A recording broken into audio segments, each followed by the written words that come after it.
Assalamualaikum warahmatullahi wabarakatuh. Kembali lagi di channel Berita Mistis. Di kisah kali ini masih melanjutkan dari kisah yang sebelumnya, yaitu sebuah kisah yang diambil dari akun Facebooknya Red Hussein. Sebuah kisah yang berjudul Nyupang Menolak Kematian. Sebelum kita masuk ke ceritanya, tekan dulu tombol like video ini dan jangan lupa tekan juga tombol subscribe channel ini dan nyalakan juga lonceng notifikasinya agar tidak ketinggalan cerita-cerita baru dari channel ini. Dan bagi teman-teman yang ingin membaca langsung ceritanya, nanti silahkan saja kunjungi linknya yang nanti akan saya sertakan di kolom deskripsi. Dan seperti apa untuk kelanjutan kisah ini? Langsung saja kita simak berikut ini.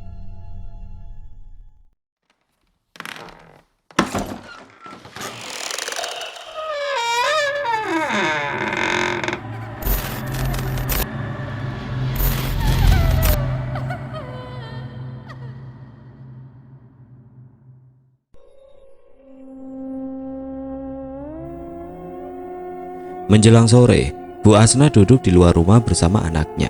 Ia berharap suaminya segera pulang karena sudah 2 hari ini suaminya tidak pulang ke rumah. Rasa khawatir Bu Asna semakin bertambah akan keberadaan suaminya.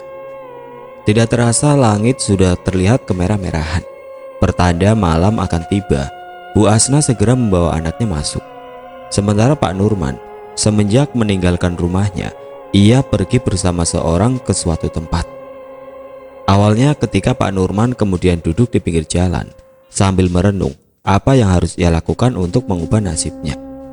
Tiba-tiba dari arah belakang ada seseorang yang menepuk pundaknya. Tentu saja Pak Nurman kaget. Ia pun menoleh ke belakang. Dilihatnya lelaki tua parubaya tengah berdiri menatap Pak Nurman. Kemudian lelaki tua itu memperkenalkan dirinya. "Saya lihat sepertinya kamu sedang mengalami masalah," ucap lelaki tua tersebut. "Sebelumnya, perkenalkan, nama saya Suroso. Orang-orang bisa memanggil saya Mbah Suroso. Jika boleh tahu permasalahan apa yang saat ini kamu alami?" tanya Mbah Suroso memperkenalkan dirinya. Pak Nurman hanya terdiam. Ia mencerna ucapan dari Mbah Suroso. Sepertinya Mbah Suroso mengerti akan kondisi Pak Nurman. "Oh iya Mbah, saya Nurman. Dari mana Mbah tahu kalau saya sedang mengalami masalah?" tanya Pak Nurman. "Saya lihat dari raut wajahmu. Dari kejauhan, saya melihat kamu seperti orang kebingungan," jawab Mbah Suroso. Kemudian Pak Nurman menjelaskan kondisinya saat ini, bahwa ia hanyalah orang miskin dan ingin merubah nasibnya. Sudah berusaha mencari-cari pekerjaan, namun tidak ada yang mau menerima Pak Nurman. Mendengar penuturan dari Pak Nurman, Mbah Suroso hanya tersenyum. "Kenapa tidak kamu gunakan uang yang ada di sakumu?" tanya Mbah Suroso. Sontak Pak Nurman kaget mendengar pertanyaan dari Mbah Suroso. Padahal tidak ada seorang pun yang tahu tentang uang tersebut selain Pak Nurman sendiri. "Kenapa? Kaget?" tanya Mbah Suroso. "Sebenarnya uang itu sengaja saya selipkan di tumpukan barang bekas dan kebetulan kamu yang menemukannya. Sejak saat itu saya selalu memantau dirimu kemanapun kamu pergi," ucap Mbah Suroso yang menjelaskan kepada Pak Nurman. Pak Nurman hanya menggelengkan kepala seolah-olah tidak percaya. "Tidak mungkin, Mbah pasti bohong," ucap Pak Nurman. "Lalu bagaimana uang ini bisa kembali lagi kepada saya?" tanya Pak Nurman. Mbah Suroso tidak memberi jawaban. Kemudian Mbah Suroso mengajak Pak Nurman menuju kediamannya. "Saya tidak bisa menjelaskannya di sini. Lebih baik kamu ikut saya ke rumah," ajak Mbah Suroso. Awalnya Pak Nurman menolak, tapi karena rasa penasaran, ia pun mengikuti ajakan Mbah Suroso. Kemudian mereka berdua berangkat menuju kediaman Mbah Suroso. Sesampainya di kediaman Mbah Suroso pun mempersilahkan Pak Nurman masuk. "Ini rumah saya, mari silakan masuk," ucap Mbah Suroso. Melihat isi di dalam rumah Mbah Suroso membuat Pak Nurman tercengang. Banyak sekali barang-barang yang terlihat aneh di mata Pak Nurman. "Sebelum saya menjelaskan, saya ingin bertanya terlebih dahulu. Kamu masih ingin memiliki uang itu?" tanya Mbah Suroso. "Maksud Mbah?" tanya Pak Nurman. Mbah Suroso menjelaskan kepada Pak Nurman bahwa uang itu adalah uang pesugihan. Di dalam uang itu sudah dibacakan beberapa mantra. Kemudian Mbah Suroso mengambil kotak kecil berwarna hitam. Di dalam kotak tersebut terdapat 2 raja. Jika kamu ingin memiliki, saya akan memberikan raja ini kepada kamu. Raja ini yang nantinya akan menarik rezeki dari berbagai tempat, ucap Mbah Suroso. Bagaimana caranya, Mbah? Tanya Pak Nurman penasaran. Caranya gampang, hanya dengan satu syarat. Setiap bulan purnama, kamu harus menyiapkan tumbal, ucap Mbah Suroso. Pak Nurman hanya bisa menelan ludah mendengar penjelasan dari Mbah Suroso. Kemudian Mbah Suroso menjelaskan kembali, jika dalam 1 bulan purnama tidak bisa memberikan tumbal, maka yang akan jadi tumbal adalah Pak Nurman sendiri. Karena sering dapat tuntutan dari istrinya dan ia pun sudah tidak kuat hidup dalam kemiskinan, Pak Nurman menerima tawaran dari Mbah Suroso. Sekarang pulanglah, besok malam kembali lagi ke sini, ucap Mbah Suroso. Kemudian Pak Nurman pamit. Keesokan paginya Pak Nurman pulang ke rumah. Ia pun bersikap seperti biasanya. Bu, ibu, buka pintunya, ucap Pak Nurman. Mendengar ada suara memanggil dari luar, Bu Asna segera bergegas membuka pintu. Dilihatnya suaminya tengah berdiri di depan pintu. Bu Asna segera mempersilahkan masuk, lalu menanyakan kemana suaminya pergi. Akan tetapi Pak Nurman tidak memberitahukan yang sebenarnya. Ia hanya beralasan mencari pekerjaan. Bu Asna pun percaya begitu saja dengan alasan suaminya. Gajinya juga lumayan besar, Bu, bahkan lebih dari cukup dari kebutuhan kita, ucap Pak Nurman. Bu Asna hanya tersenyum. Kemudian ia bergegas membuatkan kopi untuk suaminya. Silahkan diminum kopinya, Pak, ucap Bu Asna sambil menyuguhkan segelas kopi. Maaf kalau ibu sering menuntut Bapak. Ini juga demi kebaikan masa depan anak kita, Pak, lanjut Bu Asna. Pak Nurman hanya tersenyum, pertanda ia mengerti. Belum lama Pak Nurman berada di rumah. Kemudian ia pun pamit kembali kepada istrinya. Sebelum Bapak bekerja di tempat pekerjaan yang baru, hari ini Bapak mau mengumpulkan barang bekas, lumayan buat kebutuhan nanti sore, ucap Pak Nurman. Oh ya, Bapak pulang agak malam ya, Bu, karena harus menemui atasan Bapak terlebih dahulu. Titip salam buat Rangga, lanjut Pak Nurman. Bu Asna hanya mengangguk karena persediaan sembako pemberian dari tetangganya sudah menipis. Kemudian Pak Nurman melangkahkan kaki pergi dari rumahnya. Menjelang sore Pak Nurman sudah mengumpulkan barang bekas. Ia pun langsung menjualnya.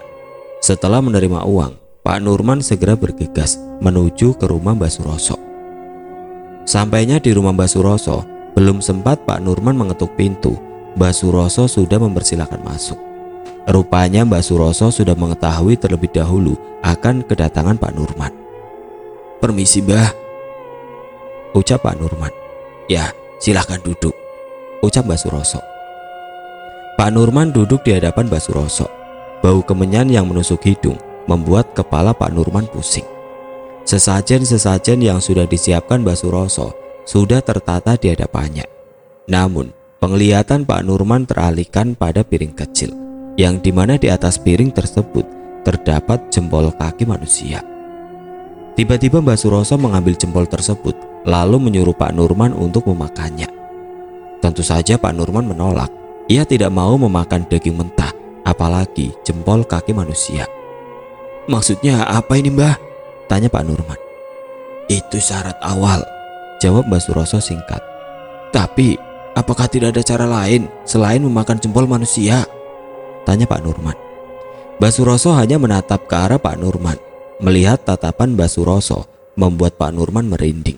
Lalu ia mengambil jempol tersebut dan memakannya secara perlahan. Sedikit demi sedikit jempol tersebut terkunyah habis masuk ke dalam perut. Sebentar lagi bulan purnama, kamu harus segera mempersiapkan tumbal. Ingat, tumbalnya harus anak-anak, ucap Mbah Suroso. Kemudian Mbah Suroso membuka kotak hitam, lalu memasukkan uang pecahan 100.000 di dalam kotak hitam. Masih terdapat 2 raja. Bawa kotak ini ke rumahmu, simpan di tempat yang tidak diketahui orang lain, termasuk istrimu, ucap Mbah Suroso. Oh ya, ada satu lagi, lanjut Mbah Suroso. Kemudian Mbak Suroso mengambil ikan mas yang sudah dibungkus plastik terisi air, lalu memberikannya kepada Pak Nurman. "Jika di awal bulan purnama tidak mendapatkan tumbal, kamu bisa memakan ikan mas ini secara mentah-mentah," ucap Mbak Suroso. Setelah menerima pemberian dari Mbak Suroso, Pak Nurman izin pamit. Ia khawatir kepada istrinya yang menunggu di rumah. Pak Nurman segera melangkahkan kaki pulang ke rumahnya. Sesampainya di rumah, Pak Nurman memanggil istrinya, namun tidak ada jawaban dari dalam. Berkali-kali ia memanggil, tetap saja tidak ada jawaban. "Apa dia sudah tidur?" batin Pak Nurman. Kemudian Pak Nurman membuka pintu. Rupanya pintu rumah tidak dikunci. Kesempatan bagi Pak Nurman untuk masuk ke dalam dan segera menyembunyikan kotak hitam pemberian Mbak Suroso. Setelah menyembunyikan kotak hitam dan dipastikan sudah benar-benar aman, Pak Nurman mengambil ember yang sudah diisi air, lalu menaruh ikan mas tersebut ke dalam ember.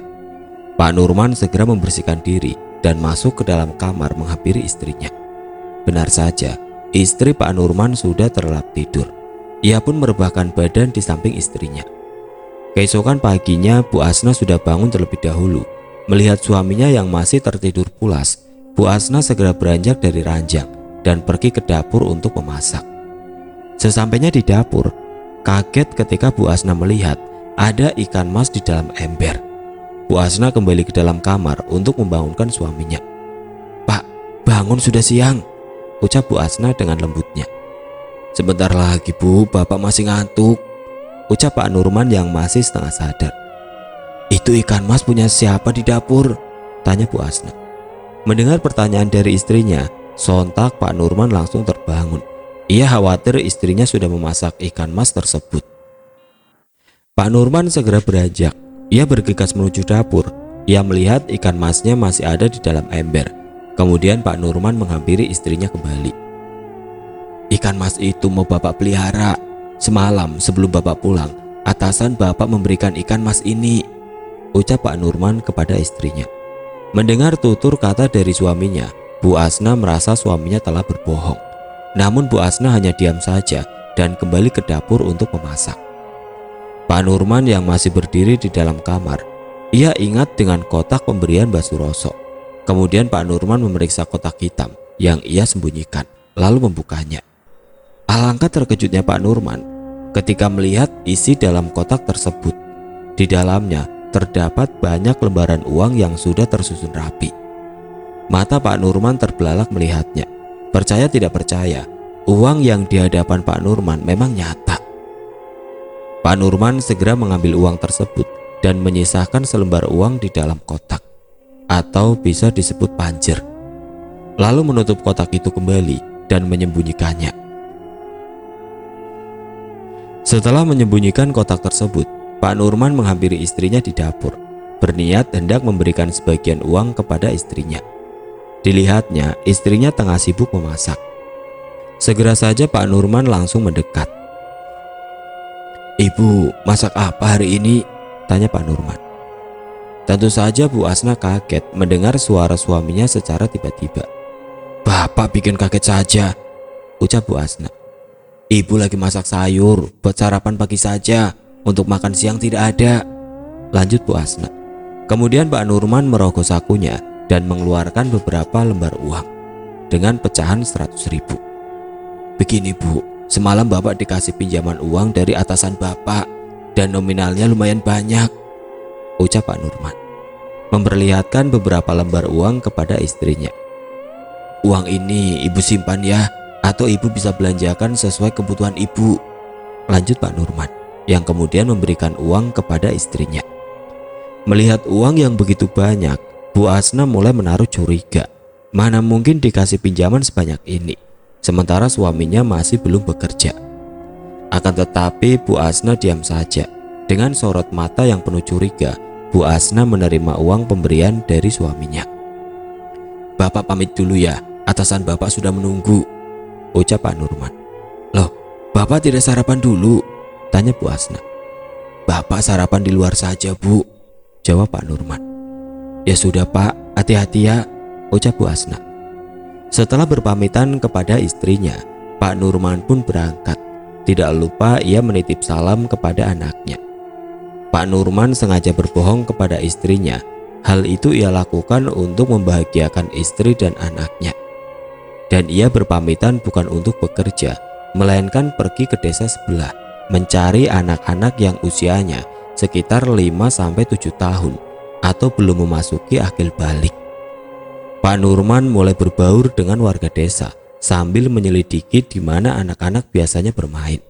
Karena sebentar lagi bulan purnama, Pak Nurman harus segera menyiapkan tumbal pertama. Setelah menemukan tempat anak-anak bermain yang tanpa pengawasan orang tuanya, Pak Nurman segera pulang karena hari sudah menjelang sore. Dalam perjalanan, Pak Nurman mulai mengatur rencana agar tidak dicurigai orang lain. Apalagi ia belum pernah melakukan hal ini sebelumnya. Tentu akan terasa sangat sulit. Tidak terasa Pak Nurman sudah hampir sampai di rumahnya. Ia melihat anaknya sedang bermain di halaman rumah. Melihat anaknya yang tengah bermain, Pak Nurman teringat akan mimpinya. Ia pun segera menghampiri anaknya dan membawanya masuk ke dalam rumah. "Bu, Bapak pulang," teriak Pak Nurman. Namun tidak ada jawaban dari istrinya. Tidak berapa lama, terlihat istrinya baru datang membawa belanjaan. "Ibu dari mana? Kenapa membiarkan Rangga bermain sendirian?" tanya Pak Nurman. Pertanyaan Pak Nurman terdengar aneh di telinga Bu Asna. "Ibu habis belanja dari warung. Biasanya Rangga main sendiri. Bapak kok kelihatannya khawatir sekali sama Rangga?" tanya Bu Asna. "Ya khawatir lah Bu. Lain kali jangan biarkan Rangga main sendiri," ucap Pak Nurman. Bu Asna hanya mengangguk. Kemudian ia pergi ke dapur untuk memasak. Menjelang malam, tanpa sepengetahuan istrinya, Pak Nurman keluar rumah. Ia akan mencari tempat untuk persembahan. Dengan langkah yang mengendap-endap, Pak Nurman memasuki area perkebunan. Setelah menemukan tempat dan dipastikan benar-benar aman, segera saja Pak Nurman membuat gubuk dari sisa kayu yang berserakan. Tidak lama kemudian, gubuk yang dibuatnya sudah berdiri kokoh. Ia pun segera pulang karena khawatir istrinya akan curiga. Dan benar saja, sesampainya di halaman rumah, terlihat istrinya sudah menunggu di depan pintu. "Dari mana Pak? Tidak biasanya malam-malam keluyuran," tanya Bu Asna penasaran. Itu Bapak habis," ucap Pak Nurman gugup. "Ya sudah, makan dulu, udah ibu siapkan di dapur," ucap Bu Asna memotong perkataan suaminya. Dengan perasaan yang tidak karuan, Pak Nurman masuk ke dalam, melewati istrinya begitu saja. Hampir saja, batin Pak Nurman sambil menghela nafas. Kemudian Pak Nurman menuju ke dapur. Ia pun menyantap makanan yang sudah dihidangkan oleh istrinya. Selesai makan, Pak Nurman masuk ke dalam kamar dan langsung tidur. Karena nyenyaknya tidur, Pak Nurman bermimpi. Sehingga ia pun terbangun di pertengahan malam, tepatnya jam 1 dini hari. Tenggorokan Pak Nurman terasa haus. Segera ia beranjak ke dapur untuk mengambil air minum. Ketika Pak Nurman hendak kembali ke kamar, ia dikagetkan oleh ikan mas yang dipeliharanya. Ikan mas itu menatap ke arah Pak Nurman. Tatapan ikan mas terlihat sangat mengerikan. Tanpa sadar, Pak Nurman mengambil sebilah pisau, lalu mendekat ke arah ikan mas tersebut dan mengambilnya. Kemudian Pak Nurman menggorok ikan mas dan memakannya mentah-mentah sampai habis. Setelah memakan ikan mas peliharaannya, Pak Nurman bergegas kembali ke dalam kamar untuk melanjutkan tidurnya. Sebilah pisau masih ada di tangan. Sesekali ia melihat anaknya, ia pun mendekatinya. "Ayah, jangan bunuh Rangga. Rangga mohon," ucap Rangga mengiba kepada ayahnya. Akan tetapi Pak Nurman tidak mendengar ucapan anaknya. Padahal anaknya berkali-kali memohon. Pak Nurman mengelus-ngelus kening anaknya. Sebilah pisau sudah ia pegang dan sudah siap untuk menggorok leher anaknya. "Ayah, Rangga takut. Rangga belum mau mati." Lagi-lagi Rangga mengiba kepada ayahnya. Sebilah pisau yang tajam semakin dekat dengan leher Rangga dan mendarat di tenggorokannya. "Jangan ayah, Rangga masih ingin hidup," ucap Rangga yang mulai mengeluarkan air mata secara perlahan. Pak Nurman mulai menggerakkan pisaunya dan siap menggorok leher anaknya. Tiba-tiba, "Bapak!" teriakan istrinya memekikkan telinga Pak Nurman. Sontak saja Pak Nurman langsung terbangun. Rupanya hari sudah hampir siang. Walau masih setengah sadar, Pak Nurman segera bergegas menghampiri istrinya. "Ada apa, Bu? Kok teriak-teriak?" tanya Pak Nurman. "Lihat Rangga, Pak. Rangga mati," ucap Bu Asna sambil menangis. "Ibu jangan bercanda," ucap Pak Nurman. Kemudian Pak Nurman menghampiri anaknya yang sedang tidur, dan benar saja anaknya sudah tidak bernyawa. Dari leher Rangga terlihat bekas sayatan pisau, tapi tidak mengeluarkan darah. Daging di bagian tangan dan kakinya sudah robek, seperti digerogoti binatang buas. Pak Nurman hanya bisa memaki dirinya sendiri. Melihat tubuh anaknya yang sudah terbujur kaku, ada rasa penyesalan dalam diri Pak Nurman. Tapi mau bagaimana lagi? Takdir sudah berkehendak lain. Bu Asna terus menangis melihat anak semata wayangnya mati. Hanya saja Bu Asna tidak mengetahui bahwa anaknya sudah dijadikan tumbal oleh suaminya sendiri. Mereka berdua membawa Rangga ke sebuah gubuk, yang mana gubuk ini dipersiapkan untuk tumbal berikutnya. Pak Nurman segera menggali kubur dan memasukkan Rangga begitu saja seperti halnya binatang. Setelah selesai, mereka berdua langsung bergegas pulang. Sesampainya di rumah, Pak Nurman dan Bu Asna bertengkar. Hal itu karena Bu Asna tidak terima melihat anaknya dikubur layaknya seperti binatang. Bu Asna terus memojokkan suaminya sehingga membuat Pak Nurman marah, dan hampir saja Pak Nurman membunuh Bu Asna. "Bapak melakukan semua ini karena tuntutan dari ibu. Sebenarnya Bapak juga tidak mau," ucap Pak Nurman dengan tubuh gemetar. "Untuk kematian Rangga itu hanyalah kesalahan. Bapak tidak bermaksud menjadikan Rangga sebagai tumbal," lanjut Pak Nurman. Tentu Bu Asna kaget setelah mendengar penuturan dari suaminya. Ia tidak menyangka suaminya telah melakukan pesugihan dengan cara nyupang. "Biadab, ternyata kecurigaan ibu selama ini benar," ucap Bu Asna.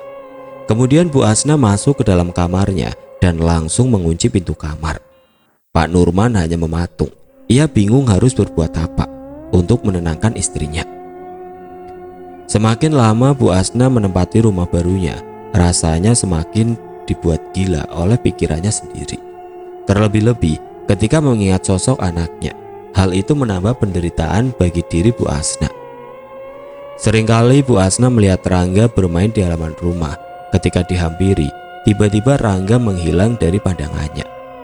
Suatu malam ketika Pak Nurman pergi, Bu Asna yang tinggal di rumah sendirian, ia seperti orang gila, tertawa sendiri, bicara sendiri, terkadang melakukan hal-hal yang aneh.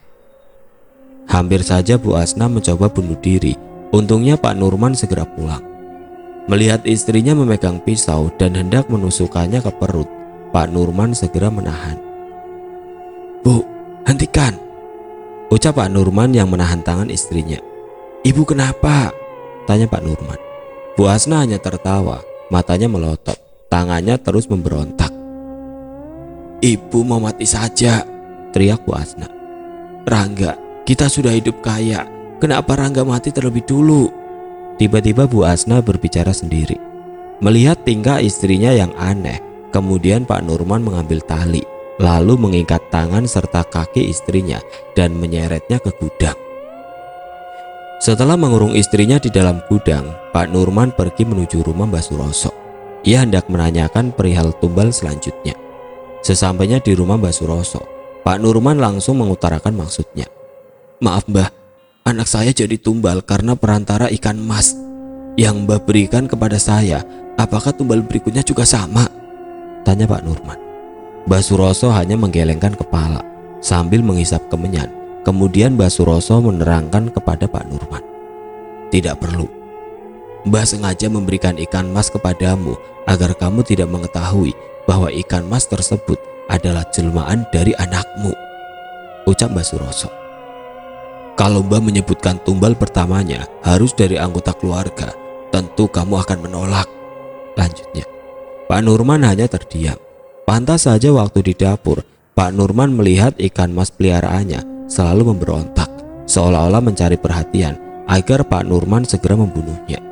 Rupanya Itu adalah anak Pak Nurman sendiri, Rangga. Untuk tumbal berikutnya, kamu cukup meminum darahnya dan memakan kedua jempol kakinya, ucap Mbah Suroso. Apakah harus selamanya mencari tumbal di setiap bulan purnama? Tanya Pak Nurman. Mbah Suroso kemudian menghisap kemenyannya kembali. Lalu, cukup 7 tumbal saja di setiap bulan purnama, ucap Mbah Suroso. Setelah meminum darahnya, kamu juga harus meniduri jasadnya sampai menjelang pagi, lanjut Mbah Suroso. Pak Nurman hanya mengangguk. Rupanya Pak Nurman sudah terjerat tipu daya iblis. Setelah berbincang-bincang, kemudian Pak Nurman pamit pulang. Sesampainya di rumah, Bu Asna yang dikurung di dalam gudang, ia terus berteriak sehingga mengganggu pendengaran Pak Nurman. Ah, ada apa lagi sih? Ganggu orang mau istirahat saja, ucap Pak Nurman.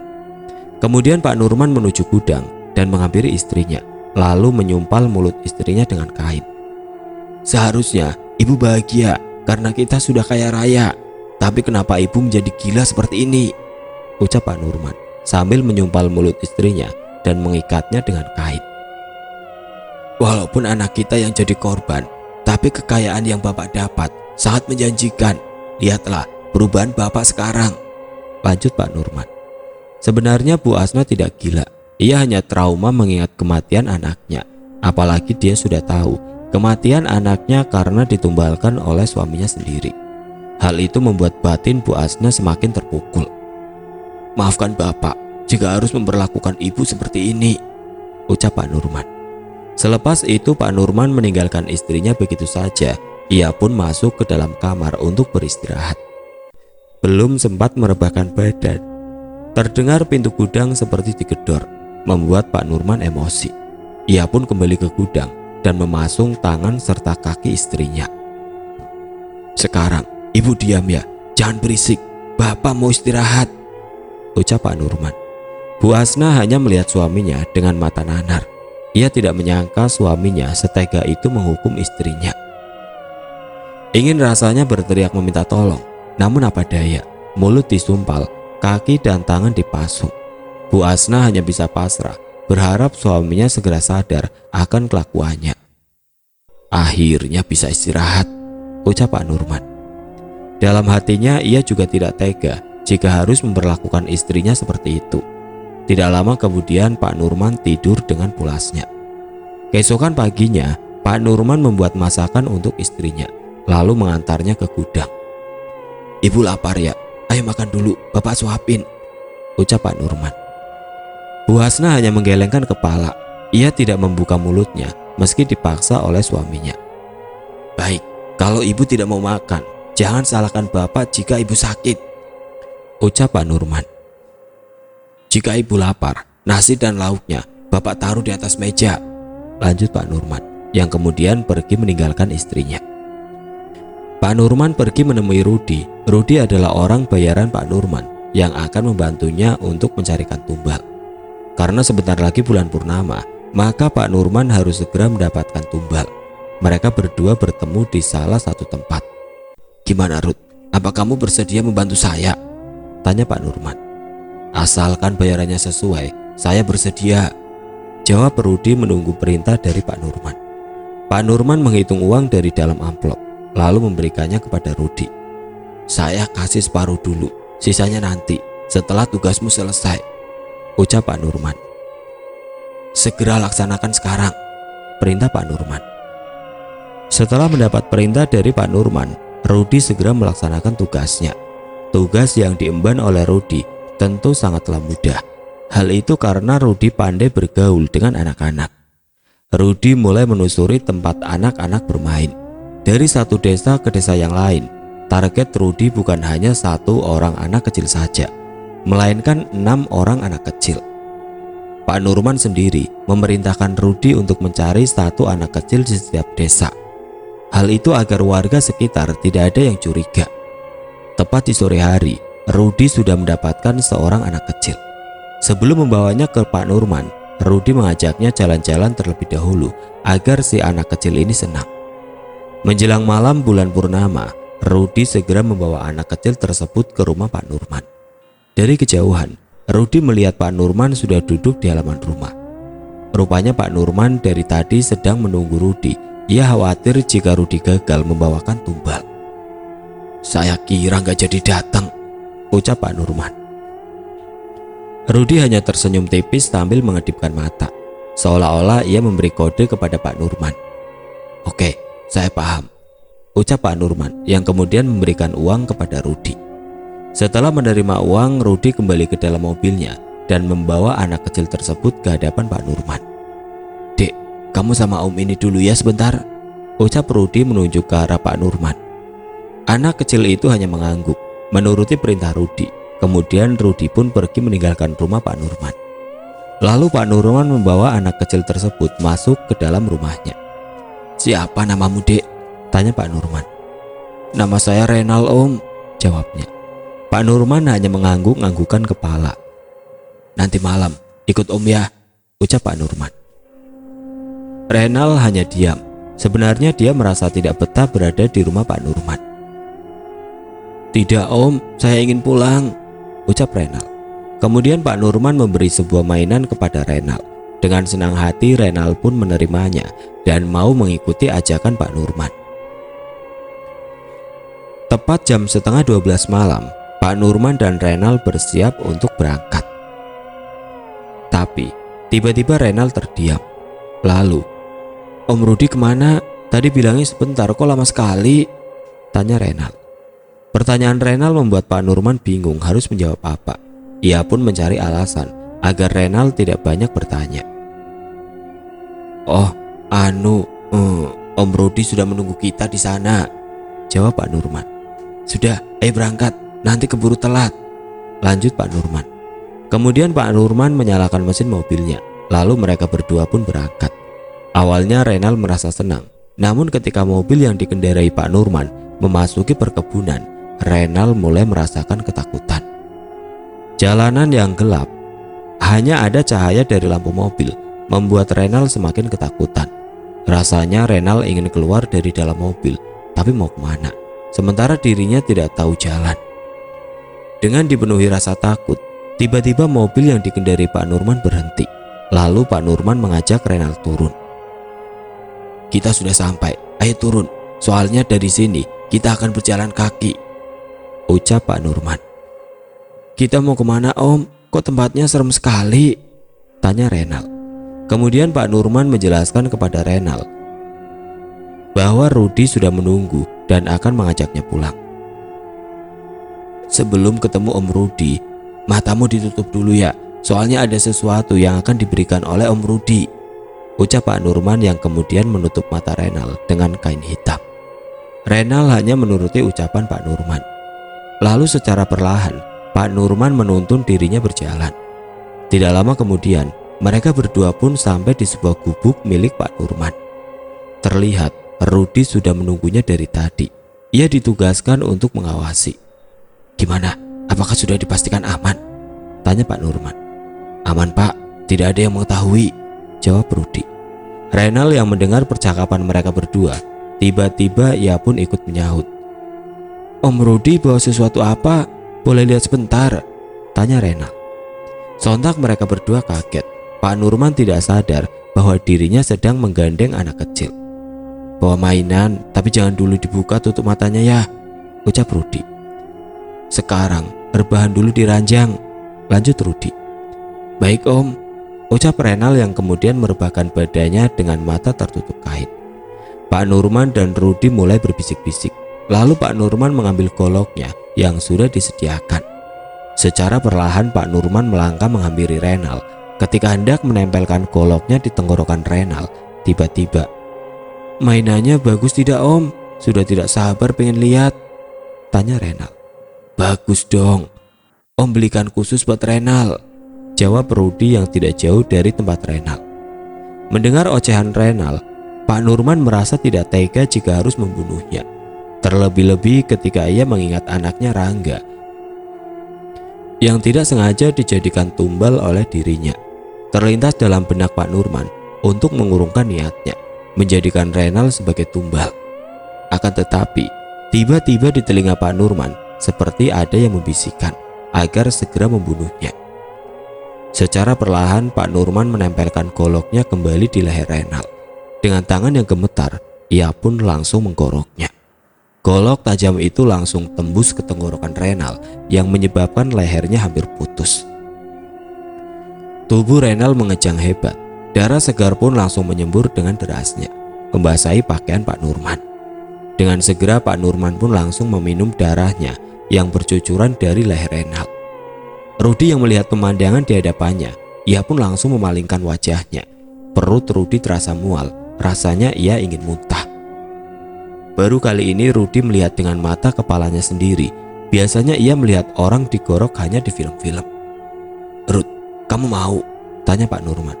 Kemudian Rudi menoleh dengan badan yang masih membelakangi Pak Nurman. "Tidak Pak," jawab Rudi. Mulut Pak Nurman dipenuhi dengan lumuran darah. Darah yang menetes dari mulut Pak Nurman membuat Rudi semakin tidak tahan ingin muntah. "Kamu pulang saja Rud, tinggalkan saya sendiri di sini," ucap Pak Nurman menyuruh Rudi pulang. "Tapi ingat, bulan purnama berikutnya kamu harus siapkan tumbal lagi," lanjut Pak Nurman. Rudi tidak menanggapi ucapan Pak Nurman. Dengan tergesa-gesa, ia pun segera bergegas pulang.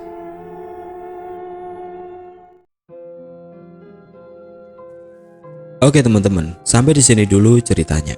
Nantikan kelanjutan kisah ini di video berikutnya. Agar tidak ketinggalan, klik tombol subscribe channel ini dan nyalakan lonceng notifikasinya. Wassalamualaikum warahmatullahi wabarakatuh.